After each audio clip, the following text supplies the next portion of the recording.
ನಾನು ಹುಟ್ಟಿ ಬೆಳೆದಿದ್ದು ಎಲ್ಲನೂ ಬೆಂಗಳೂರಲ್ಲೇ. City life, fast food, endless noise, ಸಿಕ್ಕಾಪಟ್ಟೆ ಜನ ಇದಾಗಿತ್ತು ನನ್ನ ಪ್ರಪಂಚ. ಬಟ್ ಮದುವೆ ಆದ ನಂತರ ಇನ್ನೊಂದು ಜಾಗ ಇದೆ ಎಲ್ಲಿ I feel like it's home, ಮನೆ ಅಂತ ಅನಿಸುತ್ತೆ ಅಂತಂದರೆ ಪುಟ್ಟ ಅವ್ರ ಊರೇ. ಸಿಟಿಯಲ್ಲಿ ಬೆಳೆದ ನನಗೆ ಈ ವಾತಾವರಣ ತುಂಬಾ ಇಷ್ಟ ಆಗ್ತಾ ಬಂತು. ಬೆಳಗ್ಗೆ ಶುರುವಾಗೋದು ಆ ಸನ್ರೈಸ್ ನೋಡ್ತಾ ನೋಡ್ತಾ, ಎಲ್ಲೋ ಒಂದು ಕಡೆ ಪಕ್ಷಿಗಳ ಶಬ್ದ, ದೇವಸ್ಥಾನದಲ್ಲಿ ದೇವರ ಹಾಡುಗಳನ್ನ ಪ್ಲೇ ಮಾಡಿರ್ತಾರೆ. ಆ ಬೆಳಗಿನ ವೈಬ್ಸೇ ಬೇರೆ ಅಂತ ಹೇಳ್ಬೋದು. ಮೋಸ್ಟ್ಲಿ ನಂತರ ಬೆಳೆದಿರೋ ಪ್ರತಿಯೊಬ್ಬರಿಗೂ ಇದೇ ಫೀಲಿಂಗ್ ಇರುತ್ತೆ ಅಂತ ಅನಿಸುತ್ತೆ.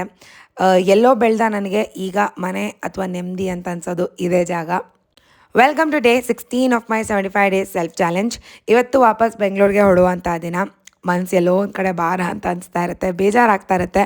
But practically we have to go back home. ಮನೆಗೆ ವಾಪಸ್ ಹೊರಡ್ತಾ ಇದ್ದೀವಿ ಅಂತಂದಾಗ ಅಲ್ಲಿ ಏನೇನು ಬೆಳೆಸಿರ್ತಾರೆ ಅಥವಾ ಏನೇನು ಬೆಳೆದಿರುತ್ತೋ ಆದಷ್ಟು ಎಲ್ಲ ಕೊಟ್ಟು ಕಳ್ಸೋದಕ್ಕೆ ಟ್ರೈ ಮಾಡ್ತಾರೆ. ಬೆಳಗ್ಗೆ ಶುರುವಾಗಿದ್ದೆ ಈ ನಿಂಬೆಹಣ್ಣುಗಳನ್ನ ಕೀಳ್ತಾ ಆ್ಯಂಡ್ ಮಧ್ಯದಲ್ಲಿ ಎಲ್ಲರೂ ಸೇರಿಕೊಂಡು ಏನೇನಾಗುತ್ತೋ ಎಲ್ಲ ಪ್ಯಾಕ್ ಮಾಡಿ ಕೊಡ್ತಾಯಿದ್ರು. ಅಲ್ಲೇ ಬೆಳೆದಿರುವಂಥ ರಾಗಿ ತೆನೆನ ಸ್ವಲ್ಪ ಹುರ್ಕೊಂಡು ಅದಕ್ಕೆ ಬೆಳ್ಳುಳ್ಳಿ, ಮೆಣಸಿನ್ಕಾಯಿ, ಉಪ್ಪನ್ನು ಹಾಕಿ ಕೊಟ್ಟರು ಅಜ್ಜಿ. ತುಂಬಾ ಚೆನ್ನಾಗಿತ್ತು ಟೇಸ್ಟ್. ಇದನ್ನು ಯಾರಾದರೂ ಟ್ರೈ ಮಾಡಿದರೆ ಅಥವಾ ನಿಮ್ಮ ಕಡೆ ಮಾಡ್ತಾರೆ ಅಂದರೆ ಕಮೆಂಟಲ್ಲಿ ತಿಳಿಸಿ. ಊಟ ಮಾಡಿ ಫ್ಯಾಮ್ಲಿ ಜೊತೆ ಎಲ್ಲ ಒಳ್ಳೆ ಕ್ವಾಲಿಟಿ ಟೈಮ್ನ ಸ್ಪೆಂಡ್ ಮಾಡಿ ಮಾತಾಡ್ತಾ ಮಾತಾಡ್ತಾ ದಿನ ಕಳಿಯೋದೇ ಗೊತ್ತಾಗಲ್ಲ. ಆ್ಯಕ್ಚುಲಿ ಬೆಂಗಳೂರಲ್ಲಂತೂ ಸಮಯ ಬೇಗ ಕಳೆದೋಗ್ಬಿಡುತ್ತೆ. ಬಟ್ ಈ ಥರ ಊರಿಗೆ ಬಂದಾಗ ಎಷ್ಟು ಸರಿ ನಾನು ಫೋನ್ನ ನೋಡಿದ್ರು ಓಕೆ ಇನ್ನು ಹಾಫ್ ಆನ್ ಅವರ್ ಆಗಿದೆಯಾ, ಬರೀ 1 ಅವರ್ ಆಗಿದೆಯಾ ಅಂತ ಅನಿಸ್ತಾ ಇರುತ್ತೆ.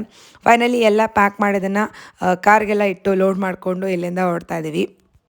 ಬ್ಯಾಂಗ್ಳೂರಿಗೆ ನಮ್ಮ ಪಯಣ ಶುರುವಾಗುತ್ತೆ. ಟೋಲ್ ಗೇಟ್ನ ದಾಟ್ತಿದ್ದಂಗೆ ಎಲ್ಲೋ ಒಂದು ಕಡೆ ಬಿಲ್ಸ್ ಅಂತೆ, EMIs ಅಂತೆ, ಕೆಲಸ ಅದು ಇದು ಅಂತ ಎಲ್ಲ ಒಂದು ಸಾರಿ ಫ್ಲ್ಯಾಶ್ ಆಗ್ತಾ ಬರುತ್ತೆ. ಆ್ಯಂಡ್ ಇದಾಗಿತ್ತು ಇವತ್ತಿನ ನನ್ನ ದಿನ.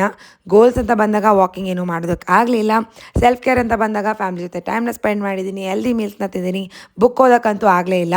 ಮನೆಗೆ ರೀಚ್ ಆಗ್ತಾ 12:45 ಆಗಿತ್ತು.